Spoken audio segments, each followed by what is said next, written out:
Hey guys, here we are again at Creative Herd Studios, and today we are going to create a color wheel using radial balance. So let's get started.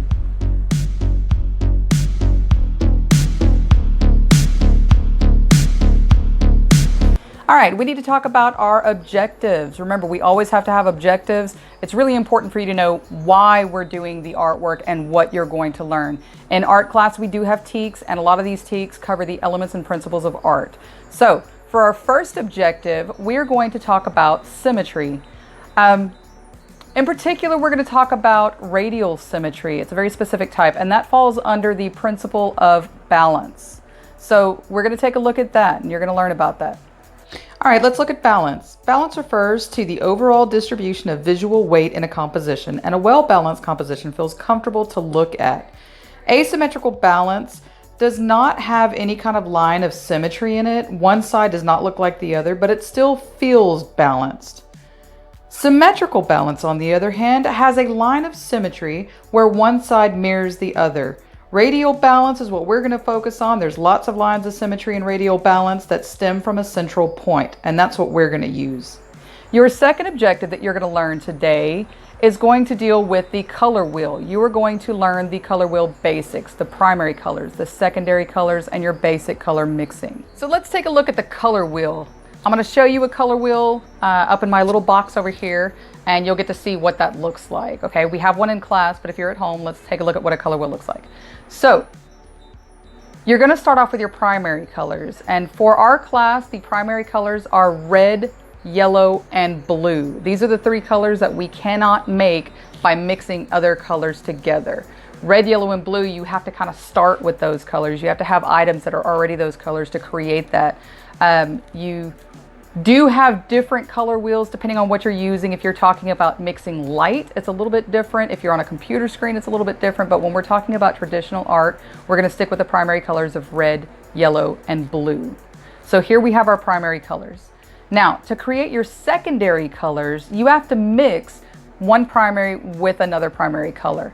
And that's going to sort of fill in those gaps in the color wheel and start creating that rainbow effect that we want to see. So when you mix red and yellow, you get orange.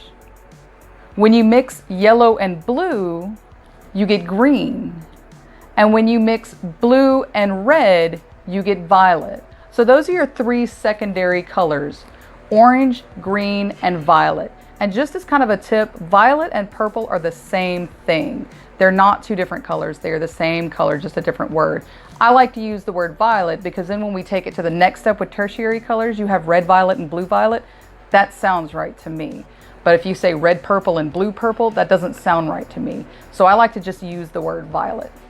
Your third objective for today is going to be the creation part of it. So we're always going to create something in art class. So your third objective, you are going to create a color wheel using radial balance.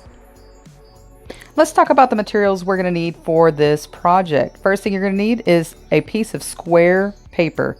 You'll need a pencil, you'll need a sharpener, you'll need an eraser, and you're going to need colored pencils or some kind of colored material that you can use to create the color wheel. All right, our first part of the project that we're going to do is creating that radial balance. So I'm going to switch over to demo mode and I'm going to show you how that's done. All right, so we're going to want to make 6 equal sections, and this part's a little bit tricky. So what I'm trying to do here is I'm trying to eyeball. If I were to fold it, I want to fold it in 3. I've got it folded in half. 6 divided by 2 is 3. So I'm going to try to create 6 equal spaces here. Once I have those spaces, I'm going to trace over those with a pencil. And now I have my 6 equal spaces. They're not quite the same shapes, but it's going to work for this project. Just do the best that you can. You may not get it perfect, but that's fine. So what we're going to do is we're going to start in the biggest section here, and we're going to start drawing a design. That design does not have to be a specific design. You can draw any kind of random things that you want, because the idea is this will then be repeated over and over and over around these lines of symmetry. So I start with some organic shapes or free-flowing shapes and some geometric shapes, which are more straight edge shapes, and sort of fill in my space. You can do specific things if you want. Just remember, letters and numbers will they'll show up backwards. Once I'm done with that, I'm going to come in and make sure my lines are nice and dark. I want to have nice and dark lines for this part of my project. And that's because we're going to actually be transferring this lead over to the other side. So in order to transfer my lead and flip it to the other side, I'm going to fold it along that line of symmetry. And then using either my thumbnail, or I can use a coin if I want to. So here I have it's actually a coin from, I think it's from Chuck E. Cheese's.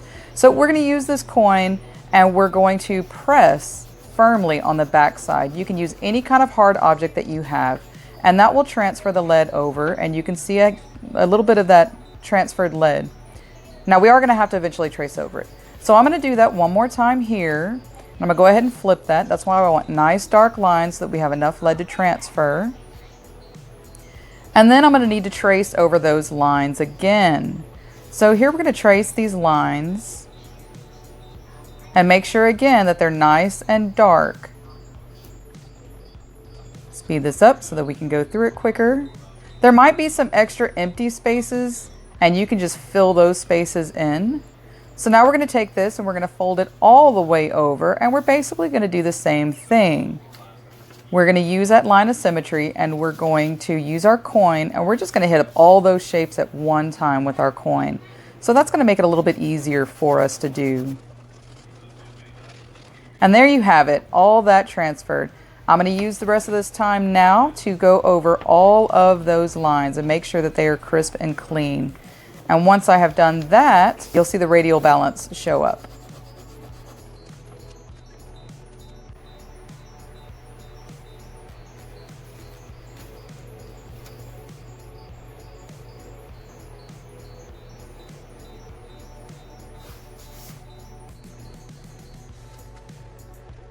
Okay guys, my camera cut off on me at the end of the project, but I think you know what I was doing. We just continue that process of pressing down to transfer the lead over and then coming in and drawing the dark lines on top of it. This is the final piece that I have. You'll notice I had to fill in just a couple of little empty spots because, you know, this isn't a circle, this isn't a hexagon, it's not going to transfer over perfectly. But here you have an example of radial balance. It's kind of cool, looks like a kaleidoscope. And this is what we're going to be doing. So now it's your turn. I want you guys to be creative, have fun, throw in ideas and symbols and things that you like, and make your own radial balance. Thanks for watching.